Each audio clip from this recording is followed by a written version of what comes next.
I'm grateful to be here, so thank you. Yeah, thank you. I'm excited to see you in, when is it, September 7th, I think, in Salt Lake City?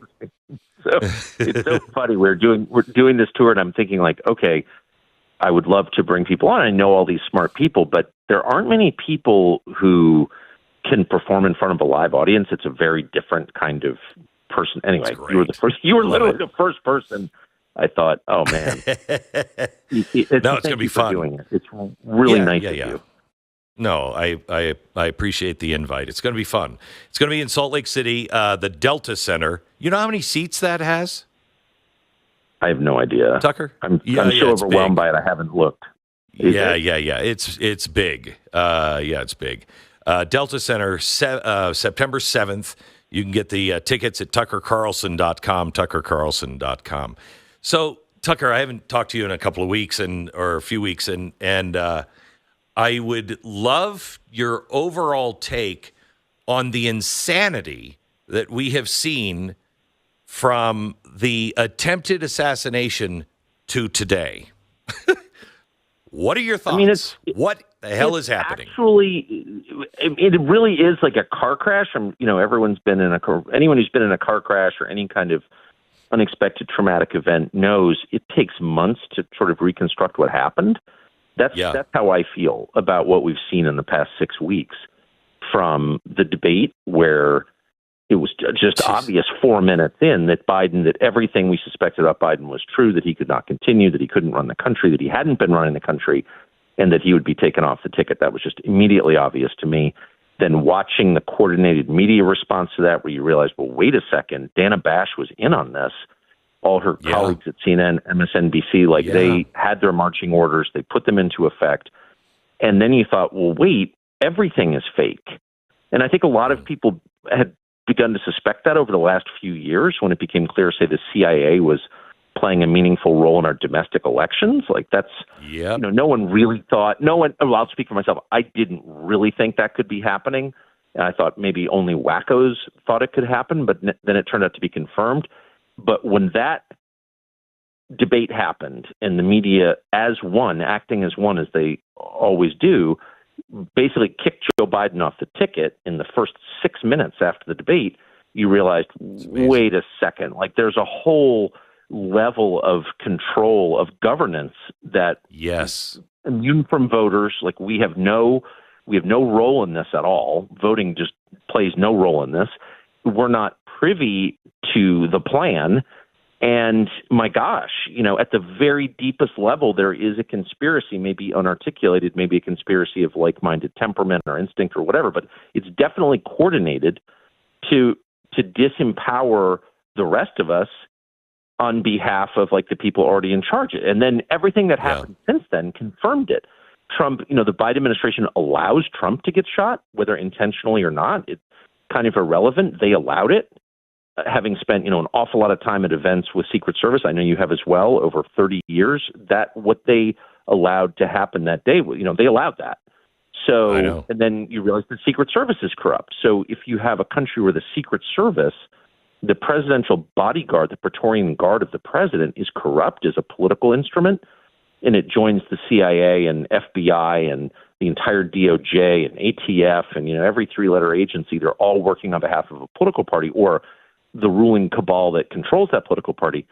I mean, that is just so bewildering that you think, well, what is true? What is this organization? Who runs it? Who's been running the government for the past 4 years? Well, I have asked that question of everybody I know, and nobody seems to have an answer.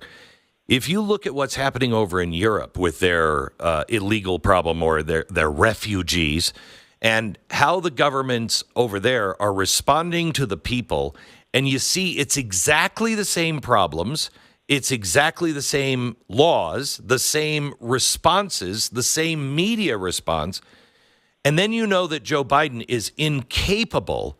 Who the hell has been the president? Who is running this country? Well, and what you're seeing around the world is really not around the world. It's just in traditionally Christian countries. Yes. It's in the West. Yes. It's in Christendom. It's not happening in Asia. It's not happening in Singapore. It's not happening in Lagos, Nigeria. It's not happening, Right. of course, in China or Japan. These are still ethno-states. No one contests their right to be that. But it's happening in the historic homeland of Christianity from Scandinavia, really all the way to Hungary and Central Europe is kind of the border. They held the line. But everywhere else, Ireland, I mean, what did Ireland do to deserve this? But the same thing is happening everywhere. And you think, well, is this a conspiracy? Is it a manifestation of spiritual war? That's my conclusion. I have no real evidence, but I don't see another explanation that makes sense. I don't know, but it's all happening at once. It's, as you said, exactly the same thing. It's much bigger than just, the refugee agencies pushing people in because they're liberal and the media supporting them because they're liberal too. This is the end of a civilization. And why? Why would you want to destroy that civilization, which they are doing, and probably to the point where it kind of can't be fixed in any recognizable form? Because demographics really is kind of the core question of a society. Who lives in the country? That's the basic question.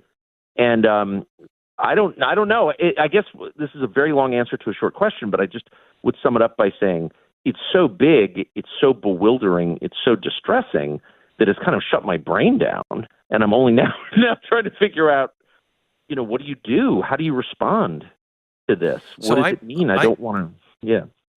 I've been saying for the last couple of weeks, as I saw this whole thing unfold and know how close we are to the edge, that this may be the last election, and I don't even know if it'll be free and fair, but it'll be the last election in the country as we know it or have known it. And it's your last call. I mean, if you vote for Harris-Biden, Harris Walz, you're pulling the trigger of socialism and authoritarianism. I mean, it's all there, and they're saying it out in the open.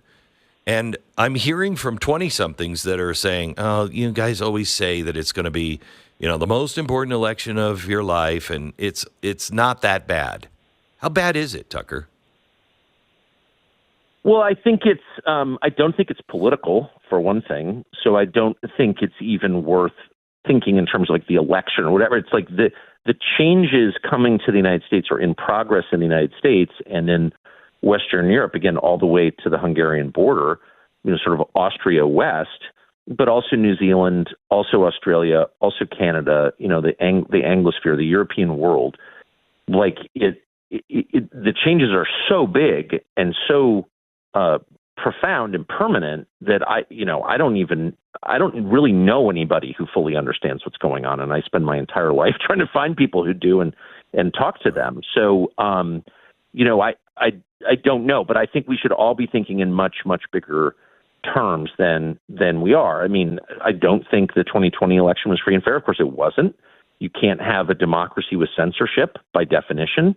You don't have to even worry about electronic voting machines to know that was not a free and fair election. If you don't have access to the information required to cast an informed vote, then the election is rigged. I mean, just by definition, that's why the First Amendment is first, because it's a prerequisite for democracy. So, and we don't have it now. So, but why? What is this? Why would you want to destroy Christendom, which is what they're doing? And, well, because you hate Christianity is the answer. And so those are the terms that I'm thinking of it in, because I think those are the correct terms. And I've never been particularly religious or faithful. I'm certainly not a model of Christian living. That's for sure. You know what I mean? I'm going to go buy a tin of chewing tobacco this afternoon, and I can't wait. So I'm not a virtuous person, but I try to be an analytical person and reach conclusions on the basis of the evidence that I can see, not the things I hear, but the things I see. Because you can't disrupt your senses with lies. I'm just trying to be honest with myself, and I see a total transformation of the historically Christian world, and I don't know how it shakes out, but I know that the stakes are just couldn't be higher. So preventing Kamala Harris and that incredibly creepy wrestling coach or football coach, or that guy, air quotes, running with her. I mean, that guy is just completely undisguised. I know exactly who that guy is, having been to boarding school. Mm-hmm. That guy's creepy, period. Yeah. So, but anyway, the fact that they would even run somebody like that tells you what their agenda is. It's like completely overturning the basis of civilization, which is the relationship between a man and a woman that produces children. Like, that's the basis of all civilization, and they're trying to overturn that. So you got a lot of heat on the Great Replacement theory when you were at Fox, and a little bit of heat. There's mounting evidence of this with some people, online, that are of a different race. There was one that came out, I think, yesterday, the day before, and this woman, she was in England, and she said, look, there are, the white population is going down, and with all the, newcomers, we're winning. That's replacement theory at its worst.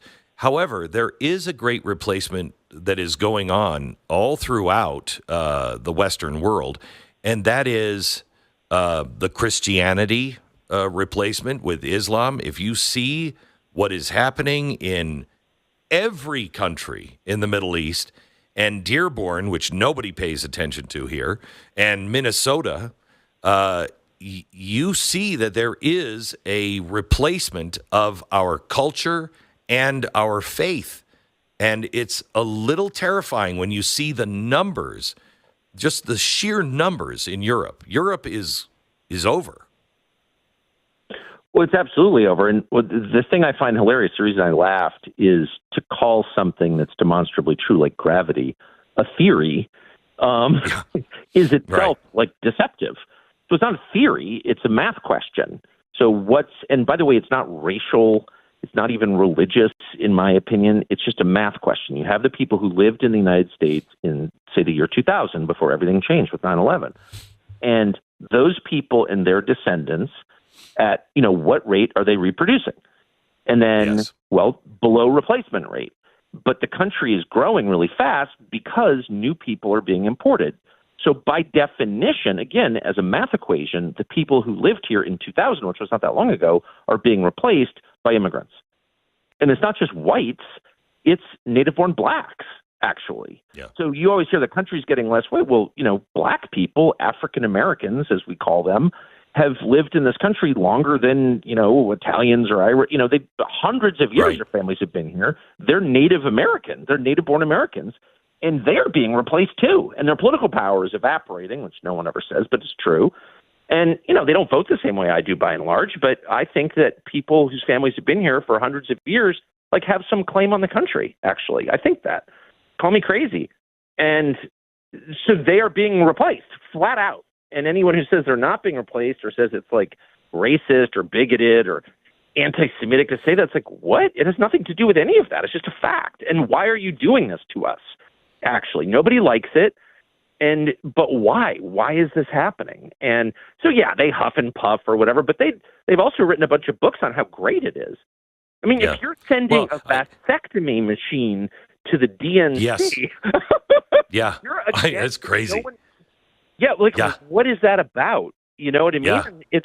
Yeah. It's clearly spiritual. And by the way, I would say I don't think it's Islam is the religion that's replacing us. It's the LGBTQ religion, the global religion of childlessness. Well, I will tell you that I agree with that, but right now they're playing footsie with the Islamicist, and in the end, the Islamicist will eat the LGBTQ community. He'll just eat it. 100%, and I'm rooting for them. Oh my gosh! I am. I mean, I'm hardly Muslim, but I can tell you this, having spent a lot of time in the Middle East in the last few years, especially the Gulf, especially the Emirates, is much more tolerant and welcoming of Christianity than New York City is, and that Frankfurt, Germany is, than London is. I mean, you can go sit at a dinner party in Abu Dhabi and talk about how much you love Jesus, and everybody applauds. Try that in London. Try that in New York City. You can't. People hate you for that.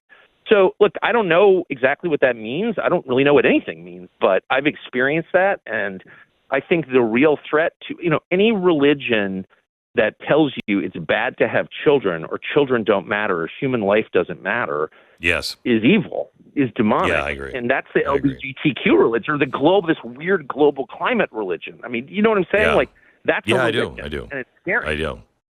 Yeah, you will bow down to it as well. Tucker, thank you. We'll see you on the 7th in Salt Lake City at the Delta Center. It's going to be, I have a feeling it will be spiraling out of control at some point. On September 7th, Salt Lake City, Delta Center. Join Tucker Carlson and I live on the 7th. You can get your tickets now at tuckercarlson.com. That's tuckercarlson.com. Tucker, thanks, man. Talk to you. You're the best, Glenn. Thank you.